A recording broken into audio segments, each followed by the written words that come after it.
Bien, en este último video de la materia de seguros vamos a tratar las obligaciones de la aseguradora, que era lo que nos había quedado en la parte general. La principal, como dijimos cuando describimos el objeto del contrato de seguro, la principal obligación de la compañía aseguradora consiste en asumir el riesgo. Secundariamente se puede derivar el pago de la indemnización llegado el caso de que ocurra el siniestro que afecte el riesgo. Pero el principio es que siempre la aseguradora lo que está es asumiendo el riesgo que le traslada el asegurado como objeto del contrato. Este riesgo, como dijimos, es una eventualidad, pero no es una eventualidad cualquiera, es una eventualidad que está prevista en el contrato, que excluye, como ya sabemos, la certeza de que ocurra sí o sí el siniestro o la imposibilidad de que este ocurra. Comprende el caso fortuito. Dijimos también que esa incertidumbre no debe ser absoluta. Puede haber incertidumbre sobre el momento en que ocurra o en que ocurra o no, o sea, el siniestro. Y este riesgo es un riesgo que aparece cuando se afecta el patrimonio, un bien específico o el conjunto del patrimonio en los seguros de interés, o bien la vida o la integridad de la persona en los casos de seguros de personales. Eh, en definitiva, el riesgo es justamente digamos, la medida en que la aseguradora asume la incidencia de ese riesgo sobre el patrimonio o las personas. Si advertimos que el riesgo tiene una naturaleza distinta según se mire desde el asegurado o desde la aseguradora. Para el asegurado, el riesgo que está involucrado en el contrato es un riesgo real, indeterminado, inmediato, que se produce, digamos, que afecta realmente o que puede afectar la vida o el patrimonio del asegurado. En cambio, para la aseguradora, el riesgo está limitado a lo que asume en el contrato. Es decir, la aseguradora no va a asumir cualquier riesgo posible al que esté expuesto el patrimonio de la persona del asegurado, sino solo en la medida en que el contrato lo determina. Esto es algo parecido a lo que habíamos hablado cuando hablábamos de la relación entre contrato individual y sistema de seguros, ¿sí? En el contrato individual la mecánica es justamente el alia, el aleatorio, y el sistema justamente lo que pretende es desplazar el alia. Bueno, acá ocurre lo mismo, el riesgo tiene dos caras. Para el asegurado el riesgo es algo realmente incierto, es una eventualidad que puede afectarlo, y para la aseguradora esa eventualidad en realidad está totalmente determinada, está encuadrada, está encasillada en el marco del contrato. El riesgo se transforma en riesgo asegurable en la medida en que afecta a los intereses lícitos. Por eso, cuando hablábamos de interés, riesgo y prima, nosotros tratamos la cuestión de la prima como precio del seguro dentro de las cargas del asegurado, y el interés y el riesgo lo estamos viendo como relacionados con la prestación de la aseguradora. Eh, Nosotros dijimos que no se puede asegurar cualquier riesgo y no se puede asegurar cualquier interés. O sea, la aseguradora tiene que tener autorizado la emisión de esa póliza. Bueno, el principio general es que no puede existir un riesgo asegurable si no afecta a intereses lícitos. Como dijimos en alguna oportunidad, no se pueden asegurar intereses que no sean legítimos. Por ejemplo, yo no podría asegurar una actividad ilícita. Yo no podría asegurar la carga de un buque que contrabandea mercaderías, por ejemplo.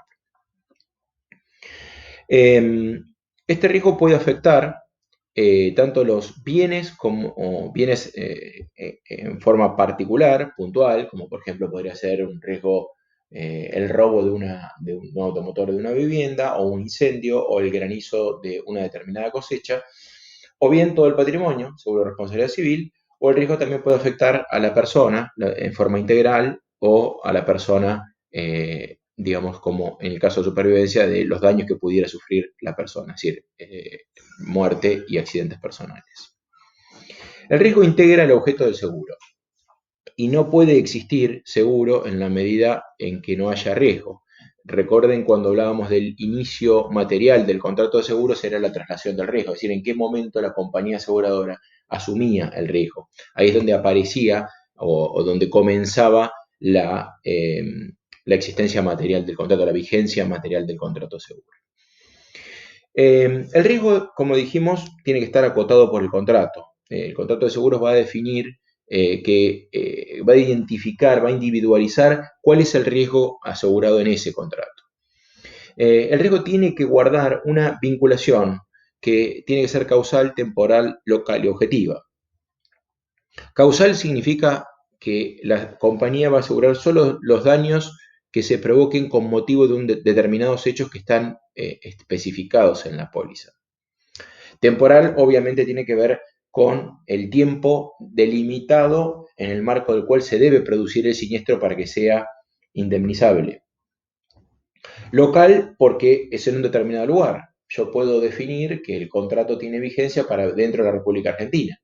De hecho, por ejemplo, si ustedes salen con un vehículo al Mercosur, hay seguros que tienen cobertura de Mercosur, pero si yo salgo manejando con mi vehículo y paso la frontera, lo primero que me van a pedir es el seguro para circular en el país en donde estoy ingresando. O sea que también hay una delimitación geográfica de la cobertura. Y por otro lado, lo que se llama la vinculación objetiva, que tiene que ver la identificación del interés y de las personas que están, que pueden ser afectadas por ese riesgo. Ya dijimos que el riesgo tiene que ser extraño a la voluntad de las partes. Remito a la lectura del artículo 70 de la Ley de Seguros, porque el efecto de que si yo causo el riesgo, o sea, si yo causo el siniestro en forma voluntaria, exclusivamente voluntaria, la compañía se libera. Esto ocurre tanto en los seguros de daños como en los seguros de personas. Se admite la culpa, si ustedes leen el 105, el 114, el 127, en los distintos seguros se admite que haya un accionar culpable. Esto es lógico. Digamos, el seguro podrá excluir la cobertura, por ejemplo, de una responsabilidad civil si yo conduje de una manera absolutamente desaprensiva y con dolo. O sea, si yo conduzco por una peatonal a 150 kilómetros por hora, en donde tengo prohibido circular y bajo determinados efectos, bueno, obviamente que la compañía va a decir esto fue doloso y ya no es extraño a la voluntad. Pero sí admite la culpa, sí admite el error. Justamente en muchos de los casos se da esta situación de negligencia no dolosa que genera el siniestro. Bien. Daño indemnizable. Vayamos a tratar el otro elemento que sería cuál es la extensión del daño. El daño es indemnizable en la medida en que afecta el interés, ¿sí? Tiene que generarse un perjuicio al interés. Ese perjuicio debe ser delimitado o debe estar delimitado por el contrato. El siniestro, obviamente, que tiene que afectar el interés y va a generar un perjuicio. En la medida en que la compañía aseguradora ha asumido ese riesgo y está delimitado en el contrato, genera la obligación de indemnizar. El daño se rige por algunos principios, ¿sí? ¿Qué es lo que delimita la extensión del daño que tiene que indemnizar la compañía aseguradora? Primero, la clase de seguro que se contrató.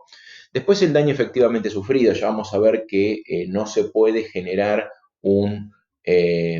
una situación en donde el asegurado se vea beneficiado por el acaecimiento del siniestro y se enriquezca con el seguro, ¿sí? Es decir, la compañía va a restituir los efectos producidos por el siniestro al estado anterior, pero no va a lograr con eso que el asegurado haga un negocio, que se beneficie, que saque una ventaja. Y obviamente que en muchos casos lo que va a delimitar justamente el alcance de la compañía, de la cobertura de la compañía, es el monto que se determina en el contrato. Existe, en algunos artículos está bien claro, como por ejemplo, cito algunos para que los puedan leer, el artículo 62, el mismo artículo 2, el 68, el 80, está, digamos, consagrado este principio indemnizatorio, que la doctrina ha entendido que justamente se parte de este principio porque la ley se inspira en el principio de que el asegurado no se puede beneficiar, no puede lucrar con la indemnización. Y aquí aparece lo que se llama la regla de la proporción o la regla proporcional para la indemnización. La indemnización es al daño lo que la suma asegurada es al valor indemnizable. ¿Qué significa esto? Yo voy a sufrir un daño como consecuencia del siniestro. Bueno, la indemnización que va a pagar la compañía tiene una relación con ese daño. Y la relación tiene que ver justamente con cuál fue el daño que cuál fue el valor que yo aseguré. Por eso, este principio de que no, digamos, la aseguradora va a asumir la indemnización en la medida en que haya sido prevista por el contrato. Este sería el principio. Si revisamos, la indemnización puede alcanzar la totalidad del daño, pero siempre que el valor indemnizable esté previsto en el contrato. Es decir, y aquí se pueden dar dos situaciones de desajuste, que es lo que se llaman las situaciones de sobreseguro e infraseguro, que están previstas en el artículo 65 de la Ley de Seguros. En el caso de sobreseguro, el valor asegurado excede el valor asegurable. En este caso, vamos a suponer, pongamos un único ejemplo para infra y sobreseguro para que ustedes lo puedan entender y comparar. Se me incendia la casa. Yo tengo un valor asegurado en la casa que es más alto que el valor que realmente la casa vale. Es decir, declaré un valor superior. Yo no voy a poder, aunque la casa se me haya quemado por completo y haya una destrucción total, yo no voy a poder cobrar más allá de lo que la casa verdaderamente vale, porque el tope justamente es la imposibilidad de que yo lucre con eso. Si yo, digamos, esto es lo que pretende evitar es que el asegurado se vea tentado de generar el siniestro o que ese siniestro no sea lo suficientemente previsto y evitado, porque le sería mucho más beneficioso que ocurra el siniestro porque se enriquecería con él. Por eso el principio es que aunque yo declare un valor superior al que verdaderamente tiene el bien, la compañía en ese caso tiene un límite que es el daño efectivamente sufrido. La compañía no va a pagar un valor por encima de lo que valía el interés afectado. ¿Qué ocurre cuando yo declaro menos? Es decir, cuando, digamos, mi valor asegurable el valor asegurado, perdón, es inferior al valor asegurable.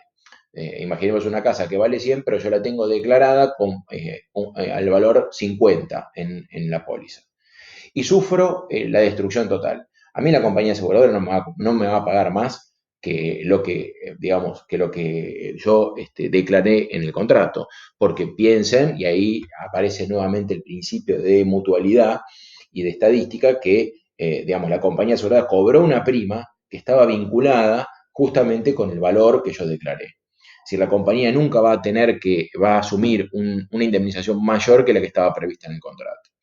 Ahora, si yo tuve una destrucción del 50%, la compañía va a aplicar una regla proporcional. La proporcionalidad de ambos valores significa que va a pagar el 50% de aquel valor que yo declaré. Es decir, que va a tomar como referencia cuál fue el porcentaje de daño sufrido y el valor específicamente declarado en el contrato. Esto justamente para evitar también el desajuste del sistema. ¿Sí? Si la compañía aseguradora venía cobrando una prima, esa prima tenía relación justamente con el riesgo que se asumió y con el interés. Y la extensión del interés en este caso sería la declaración del valor, del valor efectivamente asegurado por parte del asegurado. En este caso no se daría una situación de reticencia, pero sí una situación en donde se debe generar este ajuste de valores para que la compañía aseguradora no pague por encima de lo que está previsto en el contrato.